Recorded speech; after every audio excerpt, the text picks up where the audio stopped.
इस प्यार को मैं क्या नाम दूं। हर तरफ गाने हैं, पर बहुत कम ऐसे हैं जो सुनते ही किसी को रोक लें, जो चलती जिंदगी को एक पल के लिए थाम लें। लेकिन कभी-कभी भीड़ के इस शोर में एक आवाज उभरती है, न ऊंची न जोरदार, बस सच्ची।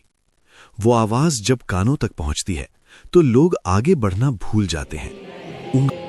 तुमको पाया है तो जैसे खोया। उंगलियां रुक जाती हैं, नजरें ठहर जाती हैं और दिल चुपचाप सुनने लगता है। ये किसी एक दौर की आवाज नहीं है, ये उस पीढ़ी की भी है जिसने कैसेट पलट पलट कर सुनी, और उस पीढ़ी की भी जो आज हेडफोन में खो जाती है। इस आवाज ने मोहब्बत को पहली बार महसूस कराया, जुदाई को सहने की ताकत दी और कई बार खामोशी को भी बोलना सिखाया। जब सब कुछ बदल गया तब भी ये आवाज नहीं बदली। जब संगीत की शक्ल बदली तब भी इसके सुरों की रूह वही रही। ये कहानी सिर्फ एक गायक की नहीं है, ये उस सफर की कहानी है जहां तालियों से पहले तन्हाई थी, जहां शोहरत से पहले सब्र था और जहां आवाज से पहले इंसान था। आज हम उस आवाज को नहीं, उस सफर को सुनेंगे जो 4 साल की उम्र में मंच पर खड़ा हुआ और फिर पूरी दुनिया के दिलों में उतर गया। अगर आपने कभी किसी गाने में खुद को पाया है, अगर किसी आवाज ने आपको रोका है, तो आज रुक जाइए, क्योंकि ये कहानी है सोनू निगम की, एक आवाज जो चलती दुनिया को ठहरना सिखा देती है। सोनू निगम एक ऐसा नाम है जिसे सुनते ही दिल में संगीत की एक मीठी लहर उठती है। उनकी आवाज किसी पहचान की मोहताज नहीं है, क्योंकि वो खुद ही पहचान बन चुकी है।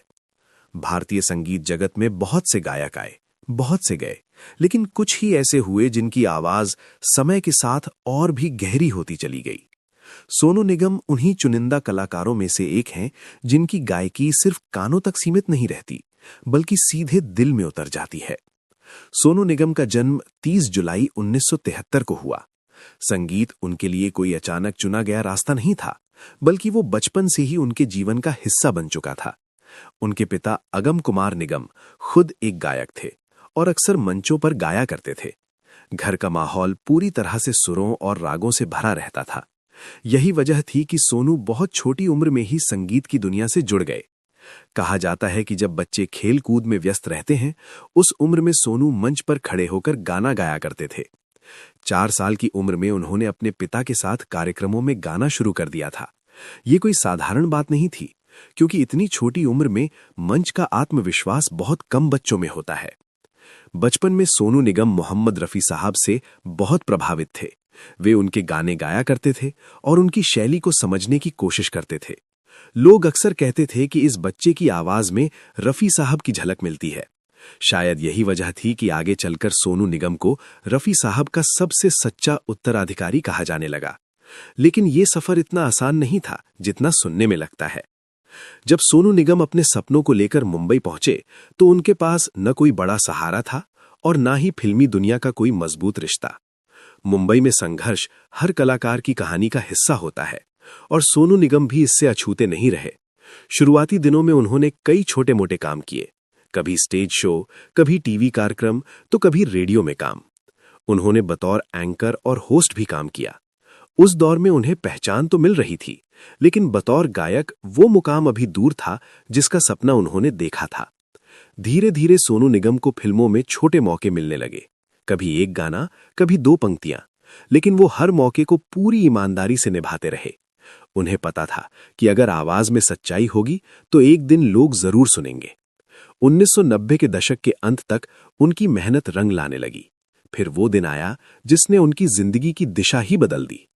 जब फिल्म बॉर्डर में संदेशे आते हैं गाना रिलीज हुआ, तो वो सिर्फ एक गीत नहीं था, बल्कि करोड़ों भारतीयों की भावना बन गया।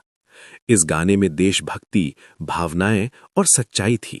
सोनू निगम की आवाज ने इस गीत को अमर बना दिया।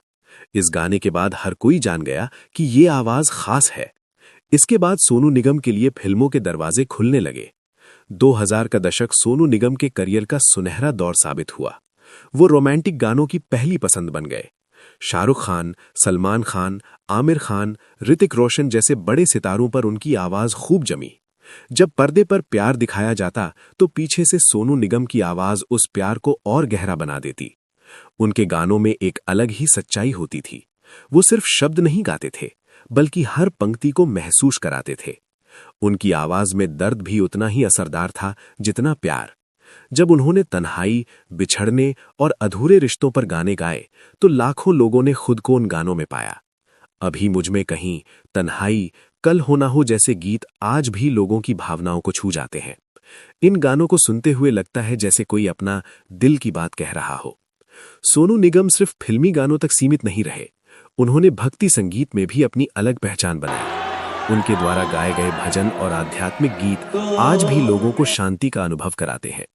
जब वो भजन गाते हैं तो ऐसा लगता है जैसे आवाज सीधे आत्मा से निकल रही हो। उनके लिए संगीत सिर्फ मनोरंजन नहीं, बल्कि साधना है। वो मानते हैं कि संगीत एक ईश्वर का दिया हुआ वरदान है, जिसे पूरे सम्मान के साथ निभाना चाहिए। निजी जीवन में सोनू निगम एक शांत और सरल इंसान है। उन्होंने मधुरिमा से विवाह किया और उनका एक बेटा है जिसका नाम निवान निगम है। वो अपने परिवार से बहुत जुड़े हुए हैं और कोशिश करते हैं कि स्टारडम का असर उनके निजी जीवन पर ना पड़े। चमक दमक से दूर रहकर वो अपने संगीत और आत्मिक शांति को ज्यादा महत्व देते हैं। सोनू निगम हमेशा अपनी बात खुलकर रखने के लिए जाने जाते हैं। कई बार उनकी बेबाकी विवादों का कारण भी बनी, लेकिन उन्होंने कभी अपनी सोच से समझौता नहीं किया। वो मानते हैं कि एक कलाकार का काम सिर्फ गाना गाना नहीं, बल्कि सच बोलना भी है। संगीत इंडस्ट्री से जुड़े कई मुद्दों पर उन्होंने अपनी राय खुलकर रखी, चाहे वो किसी को पसंद आए या नहीं। उन्होंने हिंदी के अलावा कई अन्य भारतीय भाषाओं में भी गाने गाए हैं। कन्नड़, तमिल, तेलुगु, बंगाली, मराठी जैसी भाषाओं में उनकी आवाज को उतना ही प्यार मिला जितना हिंदी में। यही वजह है कि वो सिर्फ एक हिंदी गायक नहीं, बल्कि पूरे भारत के गायक माने जाते हैं। उनके लाइव कॉन्सर्ट भारत ही नहीं, बल्कि विदेशों में भी खूब पसंद किए जाते हैं। जब वो मंच पर आते हैं तो दर्शकों के साथ उनका रिश्ता बहुत खास होता है। वो सिर्फ गाते नहीं, बल्कि लोगों से जुड़ जाते हैं। अपने लंबे करियर में सोनू निगम को कई बड़े पुरस्कार मिले। फिल्म फेयर अवार्ड, राष्ट्रीय पुरस्कार और भारत सरकार द्वारा दिया गया पद्मश्री सम्मान उनकी मेहनत और प्रतिभा का प्रमाण है। लेकिन उनके लिए सबसे बड़ा पुरस्कार लोगों का प्यार है। वो खुद कई बार कह चुके हैं कि अगर लोग उनके गाने सुनकर कुछ महसूस करते हैं तो वही उनकी सबसे बड़ी जीत है। आज भी सोनू निगम की आवाज में वही ताजगी है, वही सच्चाई है। समय बदला है, संगीत का अंदाज बदला है, लेकिन उनकी गायकी की आत्मा आज भी वैसी ही है। वो नई पीढ़ी के कलाकारों के साथ काम कर रहे हैं और उन्हें मार्गदर्शन भी देते हैं। उनका अनुभव और उनका सफर आज के युवाओं के लिए एक प्रेरणा है। सोनू निगम सिर्फ एक गायक नहीं है, वो उन एहसासों की आवाज है जो शब्दों में बयां नहीं हो पाते। उनके गाने किसी की पहली मोहब्बत की याद दिलाते हैं तो किसी को बिछड़ने का दर्द। कभी वो मुस्कान बन जाते हैं तो कभी आंसू। यही वजह है कि उनकी आवाज वक्त के साथ पुरानी नहीं होती, बल्कि और भी कीमती होती चली जाती है। जब तक संगीत रहेगा, तब तक सोनू निगम की आवाज लोगों के दिलों में गूंजती रहेगी। कुछ कलाकार मंच से उतर जाते हैं, लेकिन उनकी कला कभी नहीं उतरती। सोनू निगम उन्हीं कलाकारों में से एक हैं जिनकी आवाज हमेशा जिंदा रहेगी, पीढ़ी दर पीढ़ी दिलों में। सोनू निगम की कहानी यहीं खत्म नहीं होती, बल्कि यहीं से वो और गहरी होती चली जाती है। जब कोई कलाकार लंबे समय तक शिखर पर रहता है तो उसके सामने सबसे बड़ी चुनौती होती है खुद को बनाए रखना। समय बदलता है, संगीत की पसंद बदलती है, लेकिन सोनू निगम ने हर दौर में खुद को प्रासंगिक बनाए रखा। उन्होंने कभी ये नहीं सोचा कि अब उन्हें कुछ साबित करने की जरूरत नहीं है, बल्कि हर नए गाने को एक नई शुरुआत की तरह लिया। जैसे जैसे फिल्मी संगीत का चलन बदलने लगा, वैसे वैसे इंडस्ट्री में नई आवाजें और नए प्रयोग सामने आने लगे। कई गायक आए जिन्होंने तुरंत लोकप्रियता हासिल की। ऐसे समय में बहुत से पुराने गायक धीरे धीरे पीछे छूट जाते हैं, लेकिन सोनू निगम ने हार नहीं मानी। उन्होंने खुद को सिर्फ प्लेबैक सिंगर तक सीमित नहीं रखा, बल्कि लाइव कॉन्सर्ट, इंडिपेंडेंट म्यूजिक और अलग अलग भाषाओं में काम करना शुरू किया। ये वही दौर था जब उन्होंने साबित किया कि वो सिर्फ एक दौर के गायक नहीं, बल्कि हर दौर के कलाकार हैं। सोनू निगम के लाइव कॉन्सर्ट हमेशा से खास रहे हैं। मंच पर उनकी मौजूदगी, दर्शकों से बातचीत और हर गाने के साथ जुड़ा भाव, सब कुछ उन्हें अलग बनाता है। वो भीड़ को सिर्फ श्रोता नहीं मानते, बल्कि अपने परिवार की तरह देखते हैं। यही वजह है कि जब वो कल हो ना हो या अभी मुझ में कहीं जैसे गाने मंच पर गाते हैं तो पूरा माहौल भावनाओं से भर जाता है। कई बार लोगों की आंखों में आंसू आ जाते हैं, क्योंकि वो गाना नहीं सुन रहे होते बल्कि अपनी जिंदगी के किसी पल को दोबारा जी रहे होते हैं। समय के साथ सोनू निगम ने इंडिपेंडेंट म्यूजिक की तरफ भी रुख किया। उन्होंने ऐसे गाने किए जो किसी फिल्म का हिस्सा नहीं थे, लेकिन फिर भी लोगों के दिलों तक पहुंचे। इन गानों में उन्हें अपनी बात कहने की पूरी आजादी मिली। वो इन गानों के जरिए समाज, रिश्तों और इंसान की भावनाओं को छूते रहे। ये वो संगीत था जो भीड़ के लिए नहीं बल्कि दिल के लिए बनाया गया था। सोनू निगम का नाम जब भी भक्ति संगीत के साथ लिया जाता है तो सम्मान अपने आप जुड़ जाता है। उन्होंने जब भी भजन गाए उसमें दिखावे से ज्यादा सच्चाई नजर आई। उनकी आवाज में एक अलग ही शांति है जो सीधे मन को छू जाती है। बहुत से लोग कहते हैं कि सोनू निगम के भजन सुनते हुए आंखें अपने आप बंद हो जाती हैं और मन कहीं और चला जाता है। शायद यही वजह है कि उनके भक्ति गीत पीढ़ियों तक सुने जाते रहेंगे। अपने करियर के इस पड़ाव पर सोनू निगम ने कई बार इंडस्ट्री के हालात पर खुलकर बात की। उन्होंने संगीत की बदलती गुणवत्ता, ऑटो ट्यून के बढ़ते इस्तेमाल और असली गायकी के महत्व पर अपनी राय रखी। कुछ लोगों को उनकी बातें पसंद आईं तो कुछ लोगों को नहीं, लेकिन सोनू निगम कभी भी भीड़ के हिसाब से बोलने वाले कलाकार नहीं रहे। वो वही कहते हैं जो उन्हें सही लगता है।